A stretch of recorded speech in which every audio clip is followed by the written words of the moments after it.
আপনি যদি মনে করেন আমার কাছে ফান্ড আছে, আইএলটিএস আছে, তাই সহজে ইউএস এর ভিসা হয়ে যাবে, তাহলে একটু থামুন।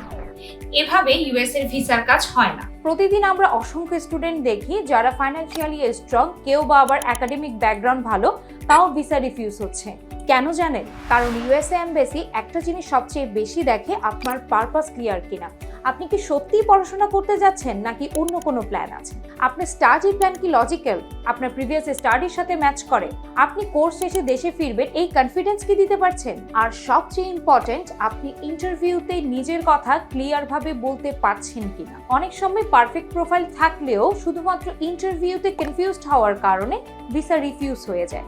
সো এটা শুধু টাকা বা আইএলটিএস এর গেম নয়, এটা পুরোটাই প্রিপারেশনের গেম।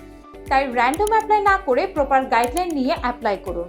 আপনার প্রোফাইল নিয়ে যদি কোনো কনফিউশন থাকে, একবার আমাদের সাথে বসতে পারেন। আপনার কেস অনুযায়ী আমরা ক্লিয়ার আইডিয়া দেব। এখন অ্যাপ্লাই করা উচিত নাকি ওয়েট করা বেটার?